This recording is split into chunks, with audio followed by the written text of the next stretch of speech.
Hay un lugar en este planeta donde los satélites no pueden ver el suelo. Donde los drones pierden la señal a los pocos metros de altura. Donde equipos con la mejor tecnología del mundo han entrado y nunca han vuelto a salir.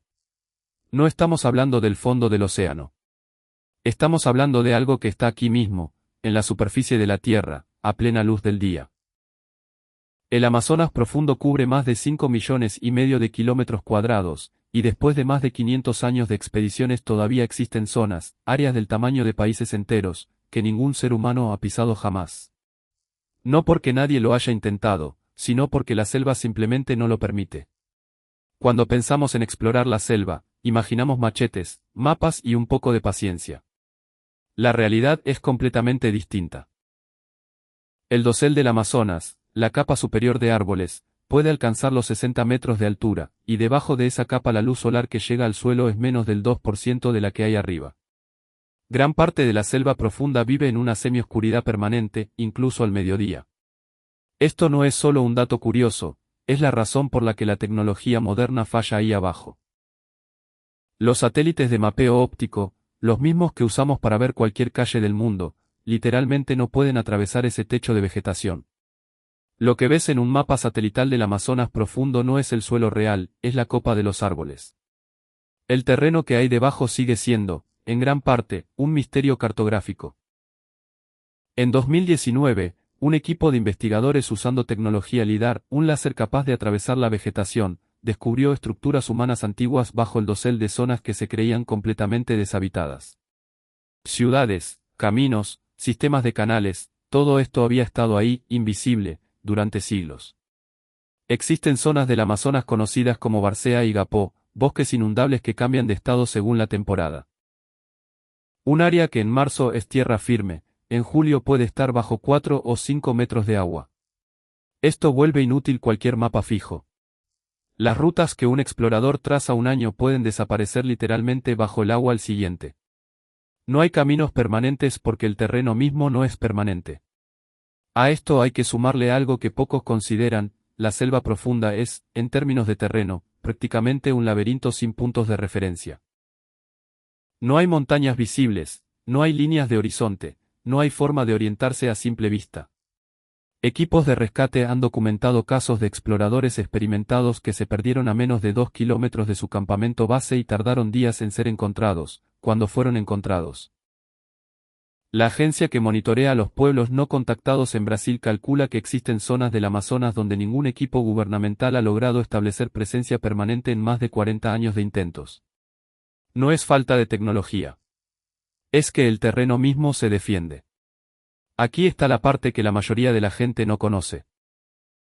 Se estima que existen entre 100 y 110 grupos indígenas en aislamiento voluntario en la cuenca amazónica, la mayor concentración de pueblos no contactados en todo el planeta. Muchos de ellos han elegido activamente evitar cualquier contacto con el mundo exterior, en algunos casos desde hace más de 100 años. Esto no es un detalle menor para cualquier expedición, es legal y éticamente una barrera infranqueable. Brasil, Perú y otros países con territorio amazónico tienen leyes estrictas que prohíben el ingreso a zonas designadas como territorio de pueblos aislados. Y no es solo por protegerlos de enfermedades a las que no tienen inmunidad, aunque eso por sí solo ya es letal. Se ha documentado que un simple resfriado común puede matar a comunidades enteras que nunca han estado expuestas a virus externos.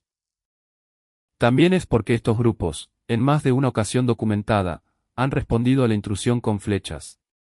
Equipos de monitoreo han sido atacados al intentar simplemente sobrevolar estas zonas en helicóptero como parte de rutinas de vigilancia. Así que incluso si tuvieras la tecnología, el mapa y la resistencia física para entrar a esas zonas, no podrías hacerlo legalmente, y si lo intentaras de todos modos, no hay garantía de que salieras con vida. Incluso en las zonas donde sí es legal y técnicamente posible entrar, el cuerpo humano no está diseñado para sobrevivir ahí por periodos largos. La humedad constante, que ronda el 90%, impide que el sudor se evapore, lo que eleva el riesgo de golpes de calor incluso en gente entrenada. Las infecciones por hongos en la piel comienzan en cuestión de días. Los parásitos, desde gusanos que entran por los pies descalzos hasta larvas que se alojan bajo la piel, son prácticamente inevitables en expediciones de más de 2 semanas. Y luego está la malaria, el dengue y la fiebre amarilla, todas endémicas en la región, todas potencialmente mortales sin acceso rápido a tratamiento médico, algo que en el Amazonas profundo puede estar a días de distancia por río o aire. Investigadores que han pasado meses en campamentos remotos reportan que, en promedio, un ser humano no aclimatado pierde entre el 10 y el 15% de su capacidad física funcional durante las primeras 3 semanas de exposición continua. La selva no solo es difícil de recorrer, es fisiológicamente hostil. Uno de los problemas menos conocidos es lo que le ocurre a los instrumentos de navegación dentro de la selva. Ciertas zonas de la cuenca amazónica presentan anomalías magnéticas naturales, producto de la composición mineral del subsuelo, que provocan que las brújulas convencionales den lecturas erróneas de hasta 20 o 30 grados de desviación. En una selva sin puntos de referencia visuales, ese margen de error es suficiente para que un explorador termine caminando en círculos durante días sin darse cuenta. Y el GPS, que en teoría debería resolver este problema, sufre su propia falla. Bajo un dosel cerrado, la señal satelital puede rebotar entre las copas de los árboles antes de llegar al receptor, generando una ubicación calculada que puede estar equivocada por cientos de metros. Expediciones científicas han reportado que sus propios dispositivos los ubicaban en un punto del río cuando en realidad estaban a más de 1 kilómetro de distancia. La fauna agrega otra capa de peligro que rara vez se documenta con precisión. El río Amazonas y sus afluentes albergan a la anguila eléctrica, capaz de generar descargas de hasta 860 voltios, suficiente para provocar un paro respiratorio en un ser humano si el contacto ocurre en aguas poco profundas donde no se puede escapar rápidamente. También está el candiru, un pequeño pez parásito que, según relatos documentados por biólogos locales, puede introducirse en cavidades del cuerpo humano al orinar dentro del agua, generando complicaciones médicas que en zonas remotas solo pueden resolverse con cirugía de emergencia, algo que puede estar a más de 2 días de distancia por río. Las anacondas verdes, que pueden superar los 5 metros de longitud, se camuflan casi por completo en aguas turbias, y se han documentado ataques a pescadores locales que no las vieron hasta tenerlas encima. La densidad de insectos en la selva profunda es otro factor que ninguna expedición logra resolver del todo. Se calcula que un solo kilómetro cuadrado de selva amazónica puede albergar más de 30 millones de individuos de insectos, entre mosquitos, hormigas y avispas. Algunas especies de hormigas, como la hormiga bala, producen una de las picaduras más dolorosas registradas en el reino animal, comparada por quienes la han sufrido con el dolor de una quemadura eléctrica que puede durar más de 24 horas. Esto no solo es una molestia, la exposición constante a picaduras infectadas es una de las principales causas de que las expediciones tengan que abortar misiones antes de completar sus objetivos. Por la noche, la situación se vuelve todavía más extrema. La oscuridad bajo el dosel es prácticamente total, incluso con luna llena, porque las copas de los árboles bloquean casi toda la luz que llega desde arriba. Los sonidos cambian por completo, la actividad de depredadores nocturnos como el jaguar aumenta, y los propios exploradores reportan que la orientación se vuelve casi imposible incluso a pocos metros del campamento.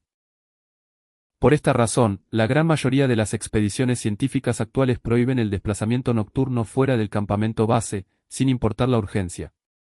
La logística de suministros es, quizás, el obstáculo más subestimado de todos. En la selva profunda no existen carreteras, y el transporte fluvial depende completamente del nivel del río, que puede variar hasta 10 metros entre la temporada seca y la temporada de lluvias. Esto significa que una ruta de reabastecimiento viable en abril puede ser completamente intransitable en agosto. Los equipos de investigación que operan en zonas remotas deben calcular meses de anticipación para trasladar comida, combustible y medicinas, porque una vez que la expedición está adentro, no hay forma rápida de pedir ayuda o reabastecerse si algo sale mal.